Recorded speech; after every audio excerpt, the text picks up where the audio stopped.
नमस्ते, मैं हूं किशोर अजवाणी और अब आज की ताजा खबर।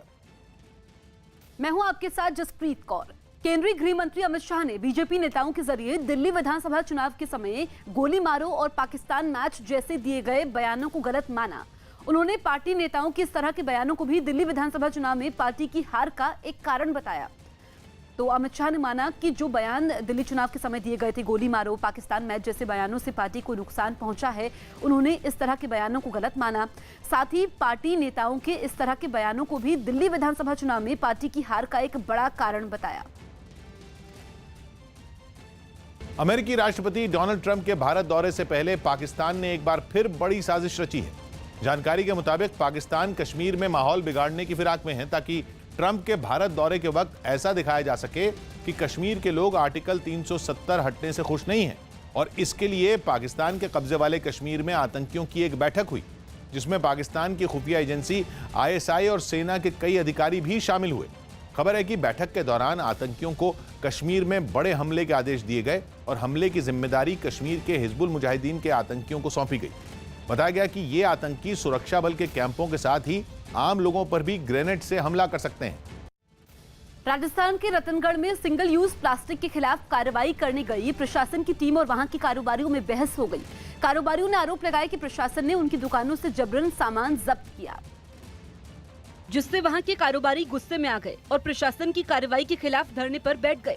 थोड़ी देर बाद पुलिस उनको समझाने पहुंची, लेकिन गुस्साए कारोबारी नहीं माने। यह हंगामा उस वक्त शुरू हुआ जब प्रशासन की एक टीम वहां सिंगल यूज प्लास्टिक और प्लास्टिक की थैलियों में रखे सामान जब्त करने पहुंची। इस बीच एक कारोबारी की तो एक अधिकारी से बहस भी हुई। आप नहीं बताओगे ना, मैं वही तो बता रहा हूं ना। नहीं, आप जो कर रहे हो ना, तानाशाही होनी चलेगी। इसके बाद जिस कारोबारी के पास भी प्लास्टिक की थैलियों में रखा सामान मिला, उसे जब्त कर लिया गया। सामान जब्त किए जाने से खफा लोगों ने काफी देर तक प्रदर्शन किया, जिसकी वजह से वहां लंबा जैम लग गया।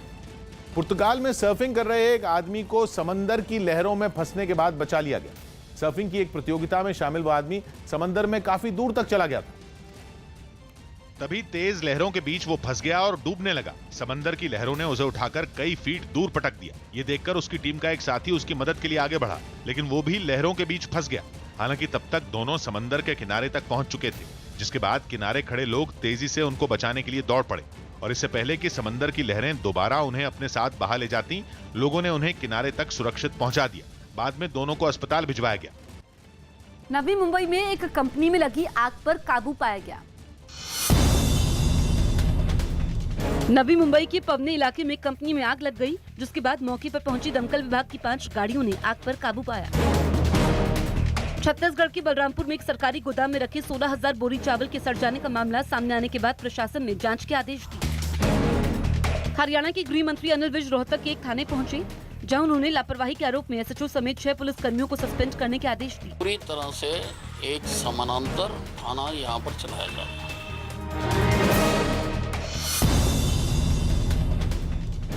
पीएम के वाराणसी दौरे से पहले यूपी के मिर्जापुर में नक्सल प्रभावित इलाकों के जंगल में पुलिस ने सर्च ऑपरेशन चलाया। 16 फरवरी को पीएम मोदी के वाराणसी जाने का प्लान है। पिछले 3 दिनों से जनपद मिर्जापुर में नक्सल प्रभावित इलाकों में कामिंग की जा रही है। दिल्ली में 8 विधानसभा सीटों पर हार के कारणों की समीक्षा करने के लिए आप ने बैठक की। अरविंद केजरीवाल की अध्यक्षता में हुई इस बैठक में इन 8 सीटों पर ज्यादा मेहनत करने का फैसला लिया गया। Uttar Pradesh public service commission के आरक्षण में बदलाव करने के फैसले के खिलाफ इलाहाबाद यूनिवर्सिटी के छात्रों ने प्रदर्शन किया। राजस्थान के सीकर में एक मकान में सिलेंडर फटने से हुए हादसे में 13 लोग बुरी तरह झुलस गए। उनमें 8 लोगों की हालत गंभीर बनी हुई है, जिन्हें इलाज के लिए जयपुर रेफर किया गया। और यह हादसा उस वक्त हुआ जब एक मकान के बाहर कई लोग खड़े दिखाई दिए। तभी मकान के अंदर सिलेंडर जोरदार धमाके के साथ फट गया। सिलेंडर में हुए धमाके के बाद वहां धुएं का गुबार छा गया। मकान के बाहर खड़े कई लोग धमाके की वजह से वहीं सड़क पर गिर गए। सड़क से गुजर रहा एक बाइक सवार भी इसकी चपेट में आ गया। हादसे के बाद वहां अफरा तफरी मच गई। कई लोग इधर उधर भागते दिखाई दिए। इस दौरान एक आदमी मकान के अंदर से भागता हुआ निकला, जिसके सारे कपड़े फटे हुए दिखे, जबकि कुछ लोग बुरी तरह से जख्मी एक आदमी को सड़क से उठाने की कोशिश करते दिखाई दिए। नया सिलेंडर लेके आए थे, सिलेंडर लीकेज हो रहा था, तो वो लाइट स्पार्किंग की वजह से वो स्पॉट हो गया। इस घटना के बाद वहां लोगों की भारी भीड़ जमा हो गई। फौरन सूचना पुलिस और फायर ब्रिगेड को दी गई, जिसके बाद वहां पहुंची पुलिस की टीम ने लोगों की मदद से घायलों को अस्पताल पहुंचाया। कोलकाता में लकड़ी के गोदाम में भीषण आग लगने से अफरा तफरी मच गई। हालांकि आग लगने की वजह अभी साफ नहीं हो पाई है, लेकिन गोदाम में लगी ये आग इतनी भीषण थी कि उसकी लपटें कई फीट ऊपर तक उठती दिखाई दी। आग से निकलने वाला धुआं पूरे इलाके में फैल गया। आग की इन भयंकर लपटों को देख आसपास के लोगों में चीख पुकार मच गई और वो अपनी जान बचाकर भागने लगे। लेकिन उन्हीं लोगों में कुछ ऐसे भी थे जो बाल्टियों में पानी भरकर आग बुझाने की कोशिश भी करते नजर आए, पर उन्हें कामयाबी नहीं मिली। आग लगने की सूचना मिलने पर फायर ब्रिगेड के कर्मचारी 10 गाड़ियों के साथ वहां पहुंचे और आग बुझाने के काम में जुट गए। कई घंटे की मेहनत के बाद गोदाम में लगी आग बुझा ली गई।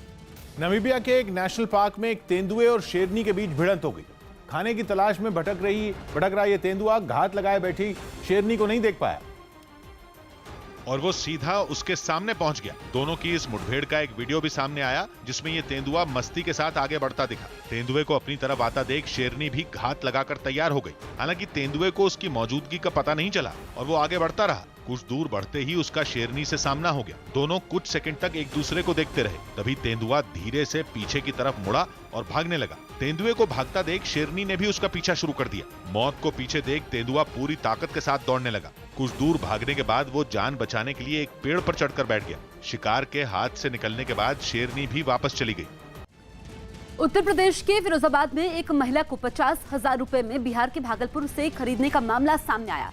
बताया गया कि 20 दिन पहले महिला की सौतेली सास ने उसे 50,000 रुपए में फिरोजाबाद की रहने वाली एक महिला को बेच दिया था, जिसकी शिकायत मिलने पर भागलपुर और फिरोजाबाद की पुलिस हरकत में आई और छापा मारकर बेची गई महिला उसकी बच्ची को बरामद कर लिया।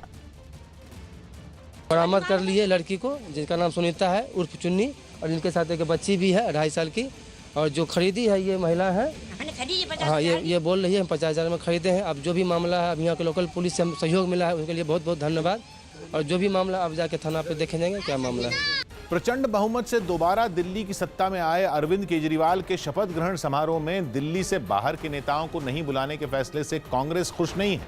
आम आदमी पार्टी ने शपथ ग्रहण में दिल्ली की 2 करोड़ जनता को तो न्योता दिया, लेकिन बाहर के किसी नेता को नहीं बुलाने का फैसला लिया, जिससे कांग्रेस खुश नजर नहीं आ रही है। पार्टी की तरफ से मध्य प्रदेश की कमलनाथ सरकार में मंत्री पीसी शर्मा ने इसे जाहिर भी किया। शपथ तो सभी लोगों को होती है, पूरे देश भर के नेता आ सकते हैं उसमें।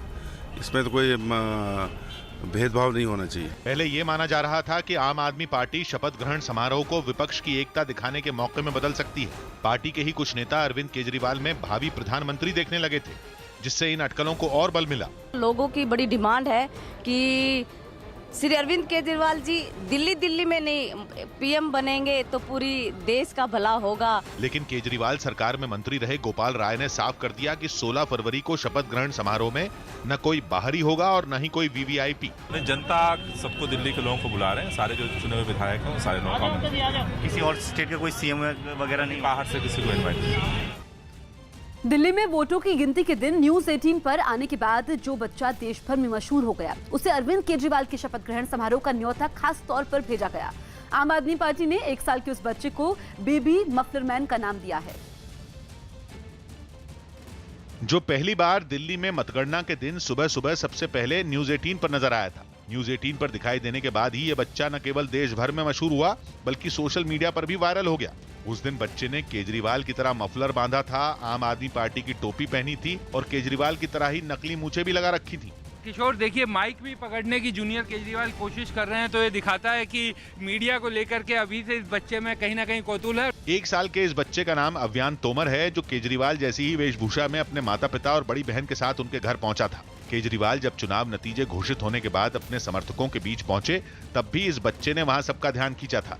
आम आदमी पार्टी के ट्विटर हैंडल से बच्चे की फोटो के साथ ये जानकारी ट्वीट की गई कि बेबी मफलर मैन भी शपथ ग्रहण समारोह में खास मेहमान होगा, जो इस बच्चे के माता पिता के लिए बेहद खास मौका होगा, क्योंकि 2015 में केजरीवाल के शपथ ग्रहण समारोह में वो लोग अपनी बेटी को केजरीवाल की वेशभूषा में सजा कर ले गए थे और उस वक्त की फोटो को यादगार के रूप में अपने साथ लेकर इस बार नतीजों के दिन केजरीवाल के घर पहुंचे थे।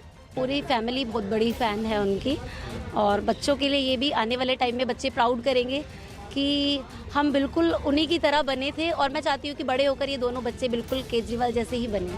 तेजस एक्सप्रेस के बाद IRCTC देश की तीसरी कॉर्पोरेट ट्रेन शुरू करने जा रहा है। जानकारी के मुताबिक वाराणसी और इंदौर के बीच चलने वाली इस ट्रेन का नाम काशी महाकाल एक्सप्रेस होगा। ये ट्रेन वाराणसी में काशी विश्वनाथ, उज्जैन में महाकाल और ओंकारेश्वर के ज्योतिर्लिंगों को जोड़ेगी। इस ट्रेन का उद्घाटन 16 फरवरी को प्रधानमंत्री नरेंद्र मोदी करेंगे, जबकि यात्री इस ट्रेन में 20 फरवरी से सफर कर सकेंगे। यात्रियों के लिए इस ट्रेन में टूर पैकेज भी दिए जाएंगे, जिनमें ज्योतिर्लिंगों के दर्शन भी शामिल होंगे। दिल्ली के पास नोएडा में दिन दहाड़े बदमाशों ने एक दुकान में घुसकर एक सराफा व्यापारी को गोली मार दी। बताया गया कि लूट के इरादे से किए गए इस हमले में व्यापारी को 4 गोलियां मारी गई। सीसीटीवी वीडियो भी सामने आया, जिसमें 2 मोटरसाइकिलों पर हेलमेट लगाकर आए बदमाश दुकान के अंदर जाते दिखाई दिए। हमले के वक्त अगल बगल की दुकानें खुली हुई थीं, जिनमें मौजूद लोग गोली की आवाज सुनकर बाहर तो आए, लेकिन वो दुकान से बाहर निकल रहे बदमाशों को देखकर फौरन लौट गए। हालांकि हमलावरों के वहां से जाते ही फिर से वो लोग सर्राफा व्यापारी की दुकान के अंदर गए और उन्हें अस्पताल पहुंचाया। इसी दुकान में दिन दहाड़े 4 बदमाशों ने कुछ देर पहले ही पुलिस चौकी से महज 100 कदम की मीटर की दूरी नहीं है यहाँ पे, और इस तरह की जो घटना है उसको अंजाम दिया गया। जो ज्वेलरी है उसको फिलहाल से लूट के यहाँ से लेकर बदमाश फरार हो गए हैं। इस घटना की जानकारी मिलते ही पुलिस की टीम वहां पहुंची और चश्मदीदों से पूछताछ कर हमलावरों का सुराग तलाशने में जुट गई। एक व्यक्ति घायल है, उसे तुरंत हॉस्पिटल पहुंचा दिया गया है। उनकी सिचुएशन अभी स्टेबल बताई गई है।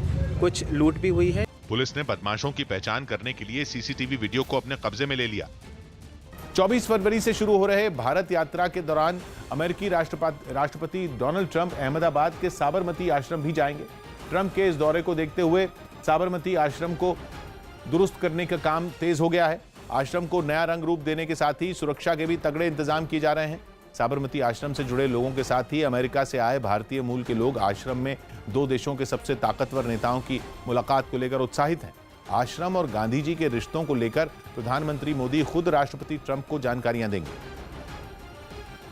मैं हूं अहमदाबाद के साबरमती आश्रम में। यहां पर आप सामने देख सकते हैं कि हृदय कुंज है। वहां पर राष्ट्रपति ट्रंप को प्रधानमंत्री नरेंद्र मोदी लेकर आएंगे और वहीं खुद प्रधानमंत्री नरेंद्र मोदी ही उनके गाइड होंगे, जो यहाँ के हृदय कुंज जो महात्मा गांधी का जो आश्रम है उसके बारे में सारी जानकारी देंगे। और उसके बाद ये जो जगह देख रहे हैं आप अभी जो तैयार हो रहे 24x16 का एक बड़ा सा मंच या कहें प्लेटफॉर्म तैयार हो रहा है, और यहीं दुनिया की 2 ताकतवर शख्सियत यहाँ पर बैठकर बातचीत करेंगे। और सामने आपको बिल्कुल देख रहा है अहमदाबाद के रिवर फ्रंट का नजारा। झारखंड के रामगढ़ में एक चलती कार में भीषण आग लग गई। कार में आग की यह घटना रांची पटना नेशनल हाईवे पर हुई। आग इतनी भयंकर लगी थी कि उसकी लपटों को देख सड़क से गुजर रहे लोगों में अफरा तफरी मच गई। आग से निकलने वाला काला धुआं आसमान में छा गया, जिसके बाद घटना वाली जगह पर लोगों की भीड़ जमा हो गई। आग की वजह से काफी देर तक हाईवे पर जैम भी लगा रहा। राहत की बात ये रही कि कार का मालिक इस हादसे में बाल बाल बच गया। बताया गया कि आग लगने के बाद वो अपनी कार को वहीं पर छोड़कर भाग गया। आग की खबर मिलने के बाद फायर ब्रिगेड के कर्मचारी गाड़ी के साथ वहां पहुंचे, जिसके बाद कार में लगी आग को बुझाया जा सका।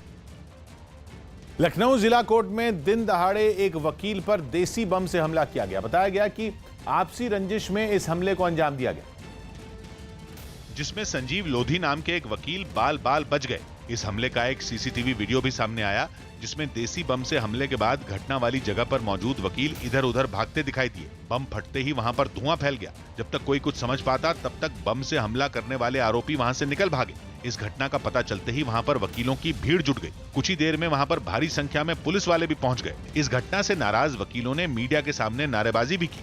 वकील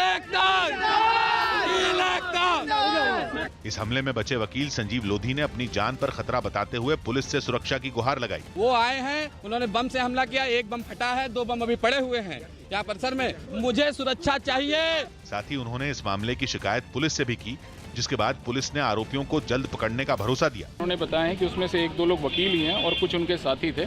इन्होंने ये भी बताया कि रात में इनसे कुछ इनकी हॉट टॉक भी हुई है। उस लाइन पे भी हम काम कर रहे हैं। कोर्ट परिसर में देसी बम से हुए हमले के बाद पुलिस ने कोई जोखिम मोल न लेते हुए फौरन डॉग स्क्वाड को भी मौके पर बुला लिया, जिसने कोर्ट परिसर के चप्पे चप्पे की तलाशी ली।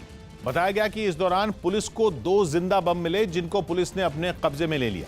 वहीं लखनऊ में हुई इस घटना पर सियासत भी शुरू हो गई और कांग्रेस की महासचिव प्रियंका गांधी ने इस घटना के बहाने राज्य की कानून व्यवस्था पर सवाल उठाते हुए योगी सरकार को निशाने पर ले लिया। सरकार पर सवाल उठे तो राज्य के डिप्टी सीएम फौरन बचाव के लिए सामने आए। अपराध को रोकने के लिए सरकार की बहुत स्पष्ट मंशा है। घटनाएं हो रही हैं, लेकिन घटना के कोई भी दोषी बच नहीं पा रहे। ब्रेक के बाद लौटते हैं। पहले देखते हैं इस वक्त की बड़ी खबरें।